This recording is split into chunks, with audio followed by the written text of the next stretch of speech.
Hello everyone, this is Abhurva, a legal intern in Lexley Company. For today, I'm going to be discussing about a case which raised a question whether the administrator of a WhatsApp group can be criminally held liable for the objectionable post which was sent by the group member. To answer this question, the Bombay High Court has delivered a verdict. So, the issue of this case is whether an administrator of WhatsApp group can be criminally held liable for committing offences which are punishable under Section 354A Clause 1 Subclause 4, 509 and 107 of the Indian Penal Code and Section 67 of the Information Technology Act 2000 for objectionable post sent by a group member. So the facts of the case were the accused number one used filthy language against the non-applicant number two on the WhatsApp group of which the applicant is the group administrator. So the first information report was registered against the applicant and another with the accusations that despite accused number one using filthy language against the non-applicant number 2, the applicant has not taken any action against the accused number 1. So the investigating agency recorded statements of the non-applicant number 2 and other witnesses, seized mobile phones of the non-applicant number 2 and accused persons and forwarded them to the forensic laboratory for further examinations. So the arguments which was put before the court were it is alleged that the applicant being administrator had not removed or deleted accused number 1 from the WhatsApp group. So it is further alleged that the applicant had not asked accused number 1 to submit an apology to the non-applicant number 2. On the contrary, so the applicant expressed his helplessness. Stating that there is sufficient material available against the present applicant, it is further stated that considering the allegations against the applicant, prima facie ingredients of the offence alleged against the applicant are made out. So, in this case, court made observations. The observations were discussing the functioning of the WhatsApp messaging service. The court stated that once the group is created, the functioning of the administrator and the group members are the same. The only difference is that the administrator can add or delete numbers.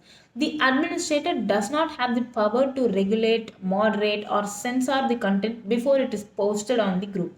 Hence, he cannot be held vicariously liable for an act of a member of the group who posts objectionable content unless it is shown that there was a common intention or pre-arranged plan between the member and the administrator. So, the common intention cannot be established in this case of WhatsApp service user merely acting as a group member. The court then moved on giving an explanation for each section the the applicant is liable under. So, clause 4 of the subsection 354A of the Indian Penal Code requires that a man should himself make sexually colored remarks. The FIR nowhere alleges that the applicant made sexually colored remarks against the applicant number 2. Hence, the ingredients of the offence are not fulfilled.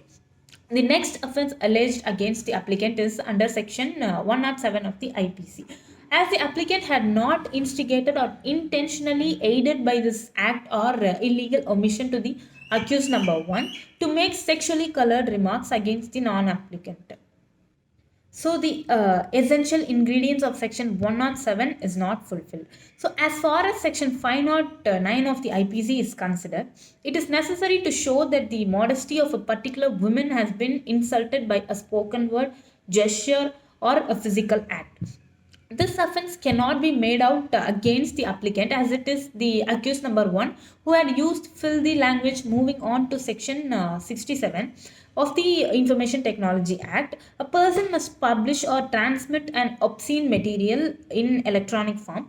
The court also referred to the definition of the intermediary under section 2 clause W of the Information Technology Act 2000. The court didn't find any allegation or material that the applicant had either published, transmitted, or caused to be published or transmitted in electronic form any obscene material.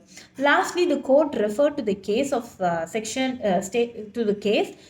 of Haryana versus Bajan in the section 482 can be expressed by the court, where the allegations made in the FIR, even if they are taken at their face value and accepted in their entirety, do not prima facie constitute any offense or make out a case against the accused. So the court gave its verdict as that the allegations made in the FIR against the applicant do not disclose essential ingredients of any above mentioned offense.